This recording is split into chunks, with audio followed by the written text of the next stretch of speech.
Hello friends, welcome to my channel. Important fundamental topics of Python are the dynamic typing, static and versus dynamic typing, variable assignments and multiple assignments. So let's start. Dynamic typing. So what is the meaning of dynamic typing? हमने features में भी हमने पढ़ा था कि dynamic typing होती है Python के अंदर, स्टैटिक नहीं होती है। तो मीनिंग क्या होता है डायनेमिक का? Dynamic means a variable declared as numeric type can be further used to store string type और अनदर। मीन्स जो हमारी पहले की प्रोग्रामिंग लैंग्वेजेस होती थी तो उसमें क्या होता था कि अगर हमने इंटीजर डिफाइन करा है, अगर हमने कोई भी वेरिएबल डिफाइन करा है, सपोज करो हमने a=2 लिखा है, तो हमें वहां मेंशन करना होता था कि a क्या है, a is a integer data type. तो हमें यहाँ उसका डेटा टाइप मेंशन करना होता था लाइक दिस।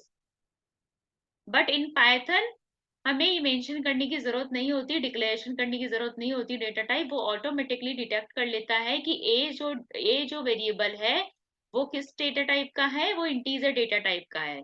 तो वो वैल्यू से आइडेंटिफाई कर लेता है। तो वही डायनेमिक टाइपिंग को सपोर्ट करता है। इसलिए dynamic typing means a variable pointing to a value of certain type can be made to point to a value of different type. Clear? अब एक ही वेरिएबल जैसे a=2 अगर मैंने सिंपल पाइथन में डिफाइन करा है तो मैं a को अगेन दोबारा भी मैं डिफाइन कर सकती हूँ a= कोई भी इंटीजर वो स्ट्रिंग वैल्यू लेके या कोई भी वैल्यू लेके। आप चाहे फ्लोटिंग पॉइंट वैल्यू भी ले सकते हैं, जैसे सपोज करो मैंने ले लिया 2.5। तो हम एक ही वैल्यू वेरिएबल को लेके हम मल्टीपल वैल्यूज असाइन कर सकते हैं of different data type in Python. So that's why it supports dynamic typing. Then our next topic is difference between static and dynamic. As we discussed, dynamic typing is different from static typing. In static typing, a data type is attached with a variable. Integer a=2 when it is defined first and it is fixed. वो fixed होता है, उसको आप change नहीं कर सकते हो। लेकिन data type of variable cannot be changed in static type, whereas there is no such restrictions in dynamic typing. Dynamic typing में ऐसे कोई restrictions नहीं होते हैं। हम उसको change भी कर सकते हैं, हम variable की value को change कर सकते हैं different data type की। Clear है ये? Multiple assignments. So variable assignment क्या होते हैं? वेरिएबल असाइनमेंट मीन्स आप जैसे a=2 असाइन करते हो, this is called a variable assignment. a=3.5, this is called a variable assignment. तो कोई भी लिटरल वैल्यू को असाइन करना, this is called a variable assignment. तो हम उस केस में =2 का यूज करते हैं। तो Python is very versatile with assignments. Let's see how many different ways, आपके क्या क्या तरीके होते हैं, आप कैसे उसको असाइन कर सकते हो। Assigning same value to multiple variables. Suppose मुझे 3 वेरिएबल्स में सेम वैल्यू असाइन करनी है 50। तो how can we assign? a=b, b=c, c=50। तो क्या होगा, 50 जो वैल्यू होगी वो तीनों वेरिएबल में असाइन हो जाएगी। Assigning multiple values to multiple variables. अगर मुझे मल्टीपल वैल्यूज मल्टीपल वेरिएबल्स में असाइन करनी है तो हम कॉमा का यूज करके करते हैं, a, b, c equals to this value. So while assigning values through multiple assignment, remember that Python first evaluates RHS. RHS means right hand side value. Then assign them to LHS. Right hand side को पहले वो evaluate करेंगे, then वो assign की जाएगी LHS में। So let us take some examples of multiple assignments. जैसे यहाँ दिया हुआ है, देखो x, y, z। क्लियर? तो इसमें क्या होगा, जो 10 वैल्यू है वो जाएगी x में, फर्स्ट वेरिएबल में, सेकंड वैल्यू सेकंड वेरिएबल में and third value third variable में। ऐसे ही सेम कंसेप्ट यहाँ होगा, फर्स्ट वैल्यू x+1 z में, देन z+10 y में एंड y-10। तो क्या वैल्यू आ जाएगी इसमें? अब इसमें अगर हम सॉल्व करेंगे इसको तो कैसे होगा ये? हमारे पास है x की वैल्यू, स्टार्टिंग जो वैल्यू है वो हमारे पास x=10, कॉमा y=, हमारे पास है 20 एंड z इक्वल्स टू हमारे पास है 30। क्लियर। सेकेंड स्टेटमेंट में हमसे कह रहा है z इक्वल्स टू है x प्लस 1। x की वैल्यू क्या होगी हमारे पास 10, तो 10 प्लस 1 क्या वैल्यू आ जाएगी 11। y की वैल्यू है z प्लस 10, तो z प्लस 10।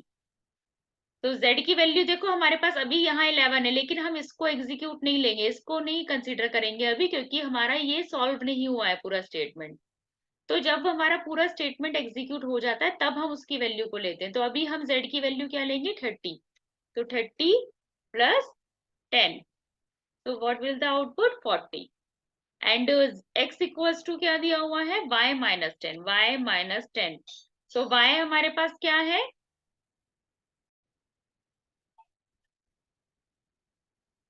सो y की वैल्यू क्या है हमारे पास,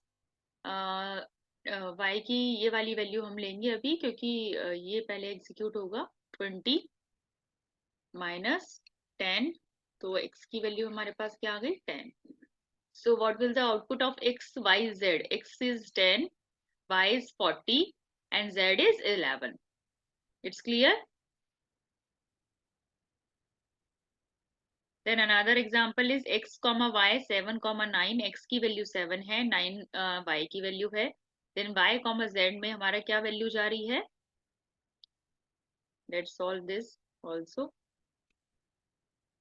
y equals to x minus 2, x minus 2, तो x की value is 7, 7 minus 2 equals to 5, and z equals to x plus 10 equals to x की value 7, then 7 plus 17, sorry 10, so total is 17। So print x y z, x की value हमारे पास क्या है 7, y की value 5 and z की value 17। तो output क्या आ जाएगा हमारे पास 7, y की वैल्यू हो गई हमारे पास 5 एंड z की वैल्यू हो गई 17। so this will be the output।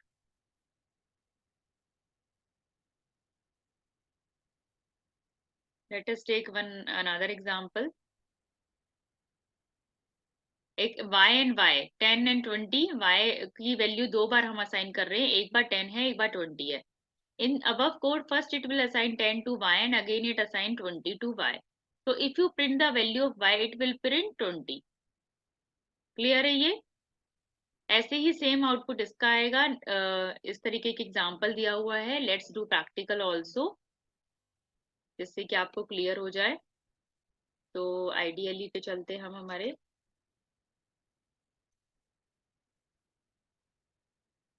This is a Python shell. so suppose x comma y comma z equals to, हम असाइनमेंट करके देख लेते हैं पहले। जैसे सपोज 10 वैल्यू दी मैंने, मल्टीपल वेरिएबल्स में सेम वैल्यू असाइन कर रहे हैं हम। Sorry, x equals to y equals to and z equals to. Clear. जब भी हम एक सेम वैल्यू मल्टीपल वेरिएबल में असाइन करते हैं तो हम इक्वल्स टू का यूज करते हैं, कॉमा का यूज नहीं करेंगे। कॉमा का जैसे ही आप यूज करोगे तो वो एरर रिटर्न कर देगा आपको।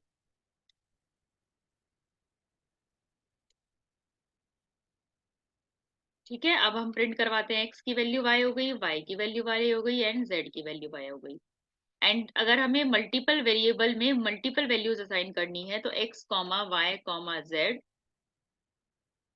इक्वल्स टू हम वैल्यू देंगे 10 कॉमा 20 कॉमा 30। अब हम प्रिंट करवाएंगे तो x की वैल्यू 10, y की वैल्यू 20 एंड z की value 30।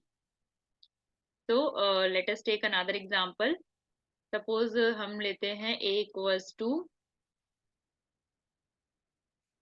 a comma b equals to 3 comma 5। ठीक है, then x comma y equals to a plus 4 comma b plus 5। so what will the output of this question, a की value y में क्या जाएगा x में क्या जाएगा, a प्लस 4, a की वैल्यू क्या है 3, तो 3 प्लस 4 7। अगर हम x की वैल्यू प्रिंट करवाते हैं तो 7 वैल्यू आ गई। एंड y की वैल्यू में क्या आएगा, b की वैल्यू क्या है 5, 5 प्लस 5 10।